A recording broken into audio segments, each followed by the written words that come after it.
Hello students, welcome once again to the world of science and physics, and it's once again time to discuss our 10th physics, 10th science। और chapter हमारा चल रहा है light, और काफ़ी लंबी journey है इस चैप्टर की, है ना। क्योंकि फिज़िक्स ही बस आप देखो 10th क्लास की फ़िज़िक्स के अंदर मेन बस ये दो ही चैप्टर हैं, एक 10th और एक 12th। 10th के साथ में बस सप्लीमेंट्री सा चैप्टर है 11th, और 12th के साथ सप्लीमेंट्री सा चैप्टर है 13th। ओके, तो इसकी जर्नी काफ़ी लंबी है, उसमें से लगभग रिफ्लेक्शन वाली पूरी जर्नी हमने ख़त्म कर ली, और कल से प्रीवियस सेशन से हमने रिफ्रैक्शन वाले में जंप करना स्टार्ट करा, है ना। और अभी तक क्योंकि नई चीज़ है तो आपको धीरे धीरे टाइम लगेगा इसको ग्रास्प करने के अंदर कि ये क्या चीज़ है। बहुत सारे डाउट्स भी आ सकते हैं कि अच्छा रिफ्लेक्शन में ऐसा था तो रिफ्रैक्शन में ऐसा क्यों, तो कोई दिक्कत नहीं है, टेक इट ईजी। जो भी डाउट्स आप उनको क्लियर करें, और इट विल टेक टाइम। ऐसा नहीं है कि आपको ऐसे भागना है कि नहीं मुझे नहीं समझ में आ रहा बाकी सबको समझ में आ गया होगा, नहीं, सभी के साथ ऐसा होता है। तो आप एक्सप्लोर करें, आप अपने डाउट्स उठाएं, आप अपने डाउट्स पूछें, और फिर धीरे धीरे आगे चलें। सो उसी बिहाफ पे हम ऐसा करते हैं, थोड़ा सा रिवाइज करते हुए पिछली कहानी अब तक लेकर के चलते हैं, फिर अपने चलेंगे आगे, है ना। तो प्रीवियस लेक्चर के अंदर हमने डिस्कस किया था व्हाट इज़ रिफ्रैक्शन। तो रिफ्रैक्शन के अंदर आपको देखा था कि मैंने आपको बताया था कम से कम 2 मीडियम होने चाहिए इसके अंदर, और वो भी कौन से, ट्रांसपेरेंट मीडियम होने चाहिए। और अगर 2 ट्रांसपेरेंट मीडियम होते हैं, 2 ट्रांसपेरेंट मीडियम्स होते हैं, तब जब लाइट एक मीडियम से दूसरे मीडियम में जाती है तो अपने रास्ते को, अपने पाथ को फॉलो नहीं कर पाती, और अपने पाथ से वो हल्का सा डेविएट हो जाती है। 2 केस बनते हैं ना, या तो टुवर्ड्स द नॉर्मल या away from the normal, 2 case बनते हैं उसके डेविएट होने के। और वो कौन कौन से केस में, अब किस केस में टुवर्ड्स द नॉर्मल होती है और किस केस में अवे फ्रॉम द नॉर्मल होती है, ये हमें बहुत अच्छे से याद है, हमने ट्रिक से याद रखा हुआ है ना। कैसे याद रखा हुआ अपन ने याद रखा हुआ है कि भाई अगर रेरर से डेंसर आए, रेरर मतलब खुला इलाका, डेंसर मतलब भीड़ भाड़ वाला इलाका। तो देखो आज डायग्राम लाने की भी जरूरत नहीं है, रेरर से डेंसर आए तो क्या होगा, पहले आप बोलने की कोशिश करो। रेयर से डेंसर, इट मीन्स जैसे ही किसी ने बोला रेयर से डेंसर, आपके दिमाग में चमक जाना चाहिए क्या, कि खुले से भीड़ भाड़ में आना। और खुले से भीड़ भाड़ में आना मतलब कि कंजेस्टेड हो जाना, it means towards the normal. और अगर पूछ लिया जाए डेंसर से रेयर, या फिर आपको बनाना हो कहीं डेंसर से रेयर, तो आपके माइंड में क्या चमक जाना चाहिए, ऑन द स्पॉट आपके दिमाग में चमक जाना चाहिए कि भीड़ भाड़ से खुले में आने वाला इलाका, है ना। तो उस टाइम आप क्या करोगे, आप रिलैक्स हो जाओगे, it means away from the normal. बस बहुत आसान, याद करने की ज़रूरत ही नहीं है। तो ये क्वेश्चन ही नहीं उठेगा कि याद है या फिर नहीं है। क्लियर। तो 2 ट्रांसपेरेंट मीडियम होने चाहिए। एक मीडियम से दूसरे मीडियम में जब लाइट जाती है तो अपने पाथ को फॉलो नहीं कर पाती। ओके, इस तरह से अगर लाइट आ रही है तो वो अपने पाथ को फॉलो नहीं कर पाएगी, या तो वो इस तरफ बेंड होगी या इस तरफ बेंड होगी। अवे फ्रॉम नॉर्मल कब बेंड होती है, जब ये आ रही हो डेंसर से रेरर, और टुवर्ड्स नॉर्मल जब रेरर से डेंसर। ठीक है, अब इसी डायग्राम में आपको 2 केस समझ में आ गए। ठीक है, दिस इज़ द बेनिफिट कि जब हम एक बार ही समझ लेते हैं, एक चीज़ पे आधे घंटा लगा लेते हैं, तो नेक्स्ट टाइम हमें उसको करने में उतना टाइम नहीं लगता। और फिर 3rd टाइम करोगे, 4th टाइम करोगे, एग्जाम टाइम जब रिवाइज करोगे तो जस्ट इसको देखोगे और हो गया, है ना। So as far till now हमने रिफ्रैक्शन वर्ड देख लिया और रिफ्रैक्शन के टाइप्स देख लिए। अच्छा, रिफ्रैक्शन की डेफिनेशन देख ली थी, रिफ्रैक्शन का रीज़न देख लिया था। और एक और चीज़, कई बार बच्चों को कन्फ्यूजन हो सकती है कि what is refraction and what is reflection.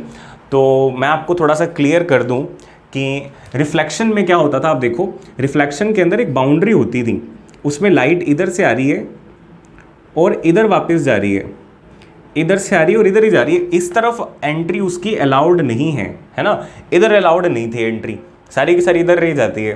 But refraction में क्या हो रहा है, रिफ्रैक्शन के अंदर ये पूरा प्रॉपर मीडियम है। हमने कहा कि ऊपर अलग मीडियम है, नीचे अलग मीडियम है, यहाँ से लाइट आ रही है तो वो इसके अंदर जा रही है, बट द क्वेश्चन इज कि कहाँ जा रही है, अपने रास्ते को फॉलो नहीं कर पा रही। तो या तो वो अपने रास्ते से ऊपर जाएगी, है ना, ऐसे, या फिर वो जाएगी ऐसे। और अपने को पता है ये वाला केस कब आएगा, जब डेंसर से रेयर है तब, और ये वाला केस कब आएगा, जब रेयर से डेंसर है तब।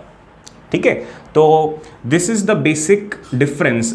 और इन वर्ड्स हम ये कह सकते हैं कि यहाँ पे लाइट बाउंस होती है, ध्यान देना वर्ड पे, यहाँ पे लाइट जो है वो बाउंस बैक होती है, पीछे की तरफ टकरा कर वापस आती।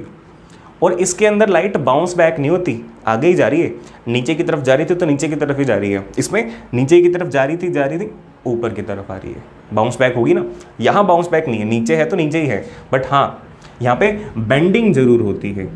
तो आप ये भी दिमाग में ध्यान रखो कि रिफ्लेक्शन माने बाउंसिंग बैक, या वन वर्ड में कहूँ तो इसका मतलब है बाउंसिंग और उसका मतलब है बेंडिंग, मुड़ जाना, वापस जाना नहीं। क्लियर? इनिशियल स्टेज पे कुछ बच्चों के साथ ये प्रॉब्लम आ सकती है, दैट्स वाई मैं क्लियर कर रहा हूँ आपको। और अगर आपके साथ नहीं है ये प्रॉब्लम तो बहुत ही बढ़िया। Very good. I have some questions for you. ये 3 पिक्चर्स ड्रॉ कर रखी हैं, जस्ट आपको कंप्लीट करना है इनको, ठीक है? और आप पॉज करके वीडियो को ट्राई कर सकते हो। फर्स्ट लेट मी एक्सप्लेन कि आपको करना क्या है। देखो, आपको एक ही इंटरफेस दे रखा है, कुछ एक वर्ड से आप हैबिचुअल हो जाओ। इंटरफेस मतलब सेपरेटिंग बाउंड्री, जिसके ऊपर कोई और मीडियम है और नीचे कोई और मीडियम है। तो देखो, इसके ऊपर वाटर है, नीचे एयर है, ऊपर एयर है, नीचे वाटर है, ऊपर एयर है, नीचे ग्लास है। Clear that? अब हमें क्या दिखाया गया कि लाइट रे यहाँ से आ रही थी और जैसा कि हमें पता है यहाँ जाना चाहती थी बट जाएगी नहीं, इसीलिए डॉटेड है, डार्क नहीं है। इसका रास्ता या तो नीचे होगा इससे या ऊपर होगा। Same goes with this and same goes with this. और आपको बताना है कि ये नीचे की तरफ बेंड होने वाली है या ऊपर की तरफ। तो बहुत आसान क्वेश्चन है सर, कर देंगे अभी। तो ठीक है, आप पॉज करके करने की ट्राई करो। ओके, सो अब आपने अगर ट्राई कर लिया है तो अब आप मेरी बात सुने ध्यान से। इसको अपने करते हैं हम मिलके कि वाटर से एयर अगर आ रहा है, तो अभी तो सिखाया था सर आपने वाटर से एयर। पहले तो आपको ये देखना पड़ता है कि कौन सा वाला डेंसर और कौन सा रेयर है। आप इनको नेम दे दिया करो। आपको पता है एयर और वाटर में से रेयर किसको कहूँ? एयर को। हल्का कौन है? एयर है। और डेंसर कौन होगा? वाटर होगा। क्लियर? बिल्कुल क्लियर। इट मीन्स ये केस बना डेंसर से रेयर। फिर आपके माइंड में थोड़ा चलना चाहिए कि डेंसर से रेयर मतलब अच्छा भीड़ भाड़ से खुलने वाला एरिया। तो इट मीन्स हम यहाँ पे रिलैक्स होने वाले हैं। रिलैक्स होने वाले हैं तो यहाँ से हम नॉर्मल से दूर चले जाएंगे, ठीक है? इस तरफ जाएंगे। क्लियर हुई बात? तो बहुत आसान है। अच्छा, अब यहाँ पे आप कहाँ से कहाँ जा रहे हो? देखो, from air to water. Air to water आप मूव कर रहे हो। एयर को आप रेयर कहोगे और वाटर को आप डेंसर कहोगे, है ना? कोई दिक्कत नहीं है इसके अंदर। अब अगर आप रेयर से डेंसर जा रहे हो तो आपके दिमाग में क्या चमक जाना चाहिए कि खुले से भीड़ भाड़ वाला एरिया। ओके, इट मीन्स आप कंजस्टेड हो जाओगे। इट मीन्स इसको कहाँ आना पड़ेगा या कहाँ बनाना पड़ेगा? हमें इसको कुछ इस तरह से बनाना पड़ेगा, इस डॉटेड लाइन से नॉर्मल की तरफ। ओके, वेरी फाइन, बहुत बढ़िया। अच्छा, अगर एयर टू ग्लास की बात है तो इसके बारे में क्या ख्याल है? चले ना, इस पे हो गया हमारा एयर टू ग्लास। आपको पता है, पहले आपको बताना पड़ेगा कि ग्लास रेयर है या एयर। ये रेयर है और ये डेंसर है। किसी भी एक को ढूंढ लिया करो कि रेयर कौन है, या ये ढूंढ लिया करो कि डेंसर कौन है। अब ये केस कौन सा बन गया? रेयर से डेंसर। ये भी रेयर से डेंसर था। इट मीन्स यहाँ पे भी लाइट रे को इधर बेंड होना पड़ेगा। तो ये तो सर सेम ही केस बनेगा, ये आपने 2 अलग अलग क्यों दे दिए? समझो, यही चीज़ सिखानी है आपको। अब यहाँ पे आप देखोगे तो क्या होगा? लाइट को कहाँ बेंड होना चाहिए? ऊपर की तरफ? नहीं, नॉट एट ऑल। इतना तो हम सीख चुके हैं कि इसको ऊपर की तरफ बेंड नहीं होना, इसको नीचे की तरफ बेंड होना है, टूवर्ड्स द नॉर्मल बेंड होना है। बट कितना बेंड होना है? लाइक मान लो कि अगर ये वाला एंगल 30 डिग्री है, ठीक है, और ये वाला एंगल भी 30 डिग्री है। एंगल 30 डिग्री कहने का मतलब दोनों जगह क्या है कि अपन ने सेम ही लाइट और सेम ही एंगल पे प्रोजेक्ट करवाई है। अब ये वाली जो केस है, एयर टू वाटर वाला जो केस है, इसके अंदर अगर ये एंगल, अब ऑब्वियसली 30 तो होगा नहीं, ये अगर 25 डिग्री बन रहा है, जस्ट एक रैंडम एग्जांपल ले रहा हूँ मैं, कि इसने इतना बेंड कर दिया कि एंगल 30 से कम होकर के 25 हो गया। क्लियर? थोड़ी सी मैच आ रही है इस पर। अब ये जो 30 डिग्री है ये इधर तो जाने वाला है नहीं, ये पीछे की तरफ आएगा। अब पीछे कितना आएगा? यहाँ भी, ये भी पीछे है, ये भी पीछे है, और भी बन सकते हैं case. The point I want to say is कि जब हम ये बात कर रहे थे, जब 2 अलग अलग बात कर रहे थे ना कि डेंसर टू रेयर और रेयर से डेंसर, तो बात ठीक थी। हमें लग रहा होगी हमारी कल की क्लास चल रही नहीं, अब कल की क्लास खत्म हो चुकी है, अब नई क्लास स्टार्ट हो चुकी है अपनी, ठीक है, और आज की क्लास बड़ी टेक्निकल है। तो ध्यान से, पूरे कॉन्फिडेंस से, पूरे कंसंट्रेशन से, कॉन्फिडेंस तो नहीं, कंसंट्रेशन से आप सुनना, और हमेशा की तरह just keep a good smile और सब कुछ आता जाएगा। देखो, जब तक ये दो केस अलग अलग बात कर रहे थे कि डेंसर से रेयर में क्या होगा और रेयर से डेंसर में क्या होगा, तब तक हमारे लिए इतनी ही बात काफ़ी है, क्योंकि इन दोनों में डायग्राम अलग अलग बन जाते हैं और वी कैन क्लियरली अंडरस्टैंड कि यहाँ क्या हो रहा है और यहाँ क्या हो रहा है। बट अगर बात सेम आ जाए, रेयर टू डेंसर के दो केस आ गए, या डेंसर टू रेयर और डेंसर टू रेयर के ही दो केस आ जाएं, तब आपके लिए मुश्किल खड़ी हो जाएगी कि अब आप सोचोगे कि सर किस में ज़्यादा बेंड करें, बेंड तो उसमें भी अंदर की तरफ होगी, बेंड इसके अंदर भी अंदर की तरफ होगी, उस केस में भी इस केस में भी, बट इस केस में बेंड ज़्यादा होगी, आप समझ सकते हो। और हमने कल डिस्कस भी किया था कि जो ग्लास है, ग्लास ज़्यादा भीड़ वाला एरिया है, ठीक है, ग्लास ज़्यादा भीड़ वाला एरिया है, तो अगर यहाँ पे इसने बेंड करके, वोटर ने इसको बेंड करके इसका एंगल 30 डिग्री से 25 कर दिया, तो जब यहाँ पे बेंड होगा तो ये 25 से भी कम हो जाएगा एंगल, ये 25 नहीं होगा, ये 25 से कम होएगा, 20 डिग्री, 23, 24 जो भी है, मैं सही बात नहीं कर रहा, भी जस्ट फॉर एग्जांपल बात कर रहा हूँ। अब बच्चा कहता है नहीं सर कुछ समझ नहीं आया, कोई बात नहीं, कोई भी दिक्कत नहीं है, दोबारा सुनो। जब डेंसर टू रेयर और रेयर टू डेंसर हमने कल डिस्कस किया, तो उसके अंदर सिर्फ इतना डिस्कस किया कि रे जो है वो नॉर्मल की तरफ या नॉर्मल से दूर जाएगी, क्लियर। अब हमने दो सेम केस ले लिए जिसमें एयर से वाटर या एयर से ग्लास, मतलब the theme line is same, that the ray moves from rare medium to the denser medium, but और रेयर भी हमने सेम ले लिया, दोनों जगह एयर लिया, बट डेंसर वाला चेंज कर दिया कि अब ये खुले एरिया से कौन सी भीड़ वाले में आ रहा है, वाटर, और दूसरी जगह ग्लास। और आपको पता है कि वाटर और ग्लास में से ग्लास की डेंसिटी वाटर के कंपैरिजन में ज़्यादा होती है, इट मीन्स यहाँ पे स्पीड का लॉस और ज़्यादा हो जाएगा। कि आप बाइक लेके घूम रहे थे खाली रोड पे, फिर आप एक ऐसे मार्केट में गए जहाँ पे भीड़ है, फिर आप ऐसे मार्केट में गए जहाँ बहुत ही ज़्यादा भीड़ है, तो क्या होगा, दोनों जगह आपका जो चेंज आएगा बाइक चलाने में वो अलग अलग होगा ना, समझ रहे हो। और जितना ज़्यादा ये डेंस होता जाएगा उतनी ज़्यादा ये इस तरफ बेंड होती चली जाएगी। Got my point.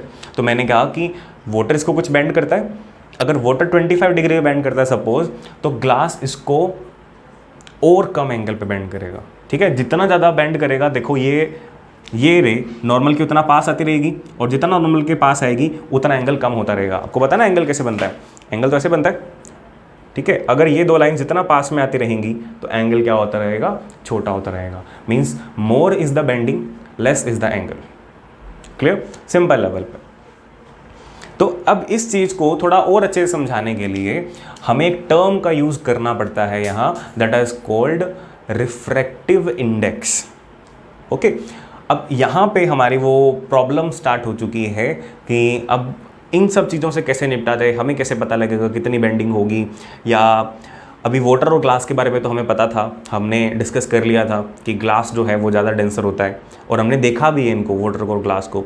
बहुत सारी ऐसी चीज़ें जिनको हमने नहीं देखा होगा या जिनके बारे में हम आइडिया नहीं लगा सकते, तो उनके बारे में क्या, तो उनके लिए एक टर्म लेकर के आएंगे अपने रिफ्रैक्टिव इंडेक्स, क्लियर। और वो लेकर आएंगे एक टॉपिक के बाद में। फिलहाल जस्ट हमने यहाँ पे एक डाउट क्रिएट करके छोड़ दिया, अभी आंसर नहीं दिया है, ना ही आपको आंसर अभी ढूंढना है इसका आंसर मैं ही दूंगा आपको, but on the right time. हर चीज़ का एक राइट टाइम होता है। तो उससे पहले हम स्टार्ट करते हैं लॉज ऑफ रिफ्रैक्शन, ठीक है। डाउट क्रिएट करना जरूरी था, अब उसको भूल जाओ। लॉज ऑफ रिफ्रैक्शन, तो what is laws of refraction, ये पढ़ने देखो। जैसे लॉ ऑफ रिफ्लेक्शन पढ़े थे वैसे ही सेम लॉज ऑफ रिफ्रैक्शन पढ़ने हैं। अभी तो ये कह रहे हैं और 2 मिनट बाद कहेंगे कि पढ़ लिए। वहां पे कितने लॉज थे, 2, सिंपल आंसर 2 लॉज थे। तो यहां पे भी 2 लॉज ही हैं, नंबर 1 एंड नंबर 2, क्लियर। अब आप कोई भी एक डायग्राम बना सकते हो रेफरेंस में, लाइक जैसे रिफ्लेक्शन में बनाया था वैसे ही रिफ्रैक्शन में आपके पास 2 केस हैं, कोई सा भी एक केस बना लो। वैसे अपने पास 3 डायग्राम बने हुए थे ऑलरेडी, हमने मिटाए हैं। लाइक जो फेवरेट है मेरा एयर टू ग्लास, वो बना लेता हूँ मैं। और अब आप बताओ एयर टू ग्लास माने कौन सा केस हो गया, ये हो गया रेयर टू डेंसर वाला। इट मीन्स ये इधर की तरफ बेंड होएगी लाइट रे, और इसको कहते हो आप नॉर्मल, इसको आप कहते हो इंसिडेंट रे, इसको आप कहते हो रिफ्लेक्टेड रे, इस एंगल को आप कहते हो एंगल ऑफ इंसिडेंस, इस एंगल को आप कहते हो एंगल ऑफ रिफ्रैक्शन। ये सारी बातें अपने हो चुकी हैं। अब लॉज लिखना स्टार्ट करते हैं। देखो एक लॉ तो बिल्कुल नकली सा था, वो एक स्टेटमेंट लिखनी थी अपने को। क्या कहा था अपन ने उसमें कि incident ray, reflected ray and normal all lie in the same plane. इसके अंदर जस्ट आप क्या कहोगे, incident ray, refracted ray and normal all lie in the same plane. मैंने शॉर्ट में लिखा, आप पूरा लिख लेना, ठीक है। और दूसरा लो क्या था, वहां पे दूसरा लो आई और आर के बीच में रिलेशन था कि आई जितना आर उतना, आई 30 तो आर 30, आई 40 तो आर 40। अब आप यहाँ देखो, यहाँ ये पक्की बात है कि आई और आर बराबर नहीं हो सकते, क्योंकि अगर आई और आर बराबर हो जाते, ये देखो आई और आर कब बराबर हो सकते हैं, ये अल्टरनेट इंटीरियर एंगल बनेगा ना, ये वाला एंगल इसके इक्वल होगा because they are alternate interior. But आपको पता है ना कि ये रास्ता तो फॉलो होना ही नहीं, या तो ये वाला फॉलो होना है या फिर ये वाला। इट मीन्स आपका कॉमन सेंस आपको बता देगा कि ये रूल यहाँ पे अप्लाई नहीं हो सकता। क्लियर? मुझे बताने की ज़रूरत नहीं है, किसी बुक से पढ़ने की ज़रूरत नहीं है, आपका खुद का मैथमेटिकल कॉमन सेंस आपको जवाब देगा। कि कुछ बच्चे पूछते हैं कि सर यहाँ पे आई और आर इक्वल क्यों नहीं है, तो आप खुद अपने मैथमेटिकल कॉमन सेंस से पूछो कि क्या आई और आर इक्वल हो सकता है, नहीं। उसके अलावा कोई और रिलेशन जरूर हो सकता है, बट आई और आर इक्वल नहीं हो सकता। तो अब इसका रिलेशन ढूंढना थोड़ा सा टिपिकल है। यहाँ पे हमें किसी एक बंदे को बुलाना पड़ेगा बाहर से, जो हमें आकर के सिखाए। और वो बंदा कौन है, हमने बुलाया स्नेल अंकल को, ठीक है। कौन से अंकल को, स्नेल, SNELL, स्नेल अंकल को। तो उन्होंने क्या कहा कि मैं एक लॉ देता हूँ, उससे आप इन दोनों के बीच का रिलेशन जान लोगे, और उसको कहेंगे स्नेल्स लॉ, ठीक है, स्नेल्स लॉ। तो लॉज ऑफ रिफ्रैक्शन के अंदर दो स्टेटमेंट लिखनी है आपको। एक चीज़ जो है वो तो ये सिंपल लाइन है, और दूसरी स्टेटमेंट में एक लॉ लिख करके आना है, स्नेल्स लॉ। और ये लॉ अपने आप में इंपॉर्टेंट है, 1 मार्क में नेम से पूछा जाता है कि डिफाइन स्नेल्स लॉ। तो क्या कहता है Snell's law, it says that sine i over sine r is equals to constant. अब ये क्या लिख दिया, देखो अब आपके पास या स्टूडेंट्स के दो रिव्यूज़ हो सकते हैं, दो फीडबैक हो सकते हैं depending upon their maths syllabus. अब साइंस की क्लास में मैथ्स का क्या लेना देना है, बिल्कुल है, क्योंकि मैथमेटिकल चीज़ है, मैथमेटिकल चीज़ है ये। अब अगर आपकी मैथ्स के अंदर 10th क्लास में ट्रिग्नोमेट्री आ जाती है, वो ट्रिग्नोमेट्री अगर स्टार्ट हो चुकी है तो आपको समझ में आएगा मैंने क्या लिखा। अगर स्टार्ट नहीं हुई है तो आपको समझ में नहीं आने वाला कि मैंने क्या लिखा। तो क्या हम वीडियो देखना ही छोड़ दें फिर, अगर हमारी क्लास में ट्रिग्नोमेट्री नहीं हुई तो? नहीं, हम सिर्फ यहाँ कुछ एक बातें करेंगे, पूरा डिटेल्ड में अपने ट्रिग्नोमेट्री का यूज़ करने वाले अभी नहीं है फ़िलहाल, उसके मूड में नहीं है अपने। जस्ट आपको मैं बता देता हूँ कि ट्रिग्नोमेट्री चाहे आपने 9th में पढ़ ली हो इन एक्स्ट्रा समथिंग, या 10th में आपकी हो गई हो या नहीं हुई है, कोई लेना देना नहीं है। अभी यहाँ पे सभी को इक्वल मानकर चलते हैं कि आपको बेसिक नॉलेज नहीं है, तो मैं बेसिक नॉलेज आपको दूँ। तो ये जो साइन और साइन, ये क्या है, इसका पूरा नाम होता है साइन, SINE। इसका सिंबल होता है SIN, ठीक है। तो ये स्पेलिंग तो सिन बन गई इसकी, बट ये सिन नहीं है, ये साइन है, इसको साइन बोलोगे आप। और ये कुछ एक रेशोज होते हैं, और ये निकलते हैं किसी राइट एंगल ट्रायंगल में। लाइक ये कोई राइट एंगल ट्रायंगल हो ABC, इसके अंदर कोई एक, देखो एक एंगल 90 डिग्री होता है, बाकी दोनों एक्यूट एंगल होते हैं। किसी एक एक्यूट एंगल की आपके पास अगर जानकारी हो, किसी एक एक्यूट एंगल की आपके पास जानकारी हो, और किसी एक साइड की आपके पास जानकारी हो, लाइक अपने पाइथागोरस थ्योरम पढ़ी है ना, उसमें आपको पता है कि इसको आप क्या कहते हो, इसको आप बोलते हो हाइपोटेन्यूस, 90 के सामने वालों को।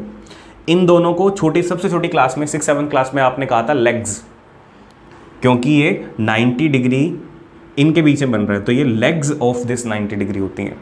और इनमें से एक को आप कहते हो बेस, और एक को आप कहते हो परपेंडिकुलर। बड़ा फेमस है ना ये h² = p² + b², है बड़ा फेमस। तो इसमें से बेस कौन सा होता है, या तो ये बेस होगा या ये बेस होगा, एंगल के साथ वाला बेस होता है। अगर हमने इस एंगल को कंसीडर किया है तो दिस इज बेस, अगर इसको कंसीडर करते तो ये बेस। लो थोड़ी थोड़ी मैथ्स भी आनी स्टार्ट हो गई है अब, क्योंकि फिजिक्स जो भी है ना, फिजिक्स के अंदर मैथ्स की बात किए बिना काम नहीं चल सकता। Mathematics is the backbone of physics. तो अगर आप बैकबोन ही निकाल दो तो आदमी नीचे गिर जाएगा, ठीक है। तो h² = p² + b², ये होता है। अब इस एंगल के साथ हम इन साइड्स को रिलेट करवा सकते हैं। कुछ खास हमारे पास ये सिंबल्स होते हैं, एक होता है साइन थीटा, एक होता है कोस थीटा और एक होता है टैन थीटा। साइन थीटा क्या होता है, लो मैं आपको ट्रिक के हिसाब से बता देता हूँ, इस तरह से आप याद रखोगे कि ये 3 रेशोज होते हैं। एक में मैंने पहले लिखा था PBP, फिर लिखा था HHH, ठीक है। तो इसको आप कैसे याद रखते हो, हमारे टीचर ने कैसे याद रखवाया था इसको, एक शुरू में क्योंकि समझ नहीं थी तब, तो जो बोल के लाइन याद रह जाए उससे याद रह जाता है। अब तो डायरेक्टली ध्यान होता है कि ये परपेंडिकुलर अपॉन हाइपोटेन्यूज होता है, तो इसको याद रखवाया था कि पंडित बद्री प्रसाद हर हर बोले। And in some school they also associate next सोना चांदी तोले, तो sine cos and tan, clear. तो किसी भी एक्रोनिम से आप याद रख सकते हो, बाकी जब आपकी क्लास में करवाया जाएगा तो कैसे याद करवाया जाता है उस तरीके से। ओके, तो ये कुछ एक रेशोज होते हैं जो साइड्स को रिलेट करते हैं। अब हो सकता है आपको बहुत बड़ी समझ में आया हो सकता है आपको कुछ भी समझ नहीं आया हो, तो it is fine in both cases. हमें समझना नहीं है, हमें बस जानना था कि ये जो एलियन से लोग हैं ना, कि ये सिन आ रही है क्या चीज़ है, तो ये सिन ही सिनर नहीं है, ये है साइन एक एंगल, साइन दूसरा एंगल, और इन दोनों का जब आप रेशो लोगे तो उसका आंसर आएगा कांस्टेंट। और सबसे अच्छा ऑप्शन हमारे पास होता है लास्ट में, कि अगर हमें कुछ भी समझ में नहीं आया इसके अंदर से, तो एक बारी के लिए आप इसको याद कर लें। As we progress in the class in science and as well as in maths, आपको लग रहा है ना कि मैथ्स करें तो साइंस में फ़र्क पड़ेगा हमारी, तो सब्जेक्ट्स जो है आपस में लिंक्ड हैं। तो sine i over sine r is equal to constant, और ये जो कॉन्स्टेंट है, this constant is a special constant which is called refractive index. क्या कहलाता है ये, it is called refractive index, ठीक है। और इस रिफ्रैक्टिव इंडेक्स का सिंबल होता है क्या, या तो n ले सकते हो आप, ठीक है, n फॉर नोबिता, n ले सकते हो, या फिर इसका एक और सिंबल होता है थोड़ा स्टाइलिश सा, मैं इसको दोबारा लिखता हूं यहाँ पे, sine of i over sine of r, this is equals to constant. Bracket में आप सिर्फ n लिख दोगे तो भी चल जाएगा, या मैंने आपको कहा कि एक और सिंबल होता है, या तो n लो या ये, इसको बोलते हैं म्यू, लाइक NEW, इसको क्या बोलते हो, न्यू, है ना, हैप्पी न्यू ईयर। तो वैसे ही ये हो गया म्यू, n की जगह m, म्यू ग्रीक लैंग्वेज का वर्ड होता है। और बनाया कैसे मैंने इसको, u बना करके इधर से ऐसे एक इसका कान खींच दिया, ये तो बहुत ज़्यादा लंबा हो गया इतना, ठीक है। तो ये हो गया म्यू। कोई भी सिंबल यूज़ कर सकते हैं, NCERT आपकी बुक ये यूज़ करती है, और आप कोई भी कर सकते हो। बाकी अच्छा है कि नई चीज़ें सीखो, उसको हैबिट में लाओ, आपका माइंड भी ग्रो करेगा ज़्यादा। तो फिलहाल के लिए हमने क्या डिस्कस किया, हमने डिस्कस किया laws of refraction. There are 2 laws, number 1 is called, मैं लिखा ये तो कि इंसिडेंट रे, रिफ्लेक्टेड रे और normal row lie in the same plane, और स्नेल्स लॉ दूसरा है स्नेल्स लॉ, ये इंपॉर्टेंट है। ये क्या कहता है कि एंगल आई और एंगल आर, इनका जब आप रेशो लोगे, तो इनका जो आंसर आएगा दैट विल बी कांस्टेंट, ठीक है। और इसको मैं थोड़ा सा और एलैबोरेट करूं कि एंगल आई एंगल आर का रेशो कांस्टेंट आएगा, इसका क्या मतलब है कि देखो आप इस पे लाइट रे कितने एंगल पे फेंक सकते हो। जैसे अपन ने भी एक एग्जांपल लिया था 30 डिग्री वाला, 30 डिग्री के अलावा कुछ और भी किसी और एंगल पे हमने इसको प्रोजेक्ट किया हो, तो यहाँ कुछ और एंगल बनेगा। यहाँ पे आई के डिफरेंट एंगल के लिए आर के डिफरेंट आंसर्स आएंगे। बट जब हमें लगाना आ जाएगा साइन, और साइन आई पर लगाएंगे, फिर साइन आर पर लगाएंगे, तो हर केस में इन दोनों का रेशो जो आएगा वो हमेशा सेम आएगा।